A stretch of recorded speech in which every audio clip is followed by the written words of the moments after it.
All right, so you might not like today. I'm just going to be honest up front. Real quick, I want you to think about maybe one of your greatest regrets that you have. What's one of those things that you're like, oh man, if I could go back, I would not have done that. I wish I could remove that from, the repertoire of what I've done in my life. That is the one thing, man, I would love to just wish that never happened. I want you to think about it because here's why.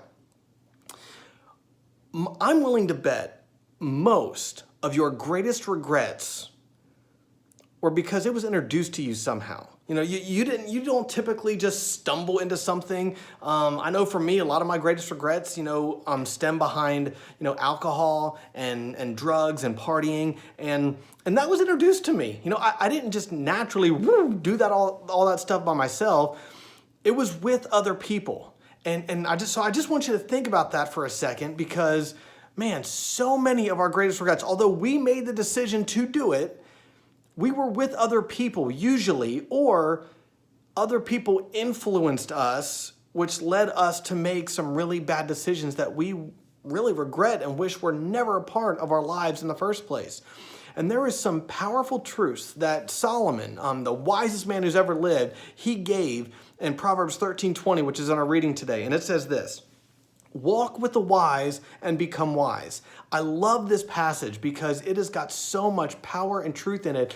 Solomon here is saying, hey, if you want to become a wiser person, right, walk with people who are wise. So if you have financial trouble, who should you hang out with? People who don't have financial trouble. Go to, hang out with a financial advisor, hang out with people who are really responsible with their money. And if you hang out with people like that, you will naturally become wiser with your finances.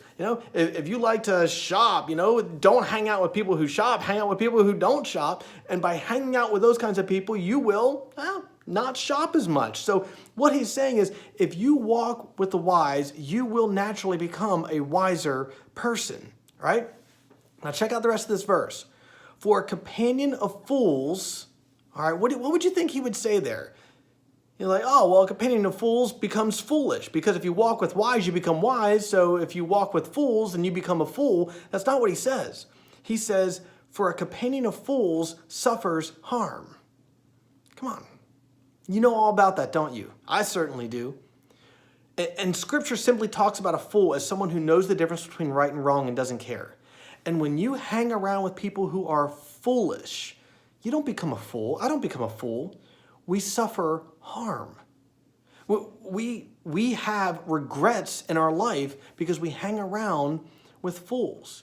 If you hang around with people who don't care about their marriage, trust me, they don't care about your marriage. If you hang around with people who don't care about Jesus, they don't care if you care about Jesus. It's just the way it works. So if you walk with the wise, you will become wise. Walk with people who are going in a direction in life that you want to be going, and you will become a wiser person. But if we hang around with fools, we don't become a fool. We suffer harm.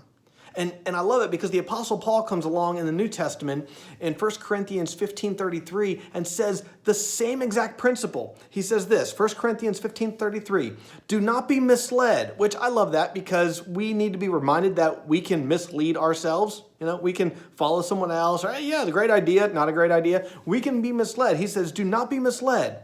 Bad company corrupts good character, but they make really good music. And I just realized if you're under 40, you don't get that joke. And I probably lost half of you and gained half of you at the exact same time. Bad Company was a rock band, but whatever. So do not be misled. Bad company corrupts good character. It is the same principle from the Solomon in Proverbs 13:20. If you hang around with bad company, it will corrupt your good character regardless of what you want, regardless of what you're trying to do. Now, Scripture is not saying you need to avoid people who don't know Jesus. It's not saying that at all. When I first stopped drinking alcohol, I could not hang around people who drank. I wouldn't be able to say no. Wouldn't be able to. It would not be wise for me to do that. I haven't had a drink in I don't know how many years. I've lost count. So right now, I could go and be a DD for somebody and I would be absolutely okay. So it's not that we don't reach out to people who don't know Jesus. It's not that we don't be, but look, we need to be wise about this. And you need to be honest with yourself. I need to be honest with myself. Look, if I put myself in that situation, am I doing it for the glory of God? Am I doing it to reach people? Or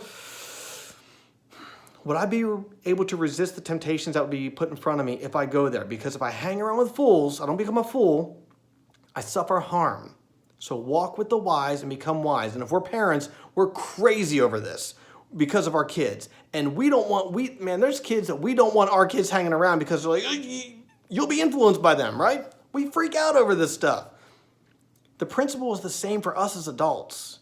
And we need to take that pretty seriously. We need to walk with the wise so as Christ followers, we can become wiser people. But if we hang around with fools, we don't become fools, we suffer harm. Thanks for tuning in today. It's great talking to you. We'll see you later.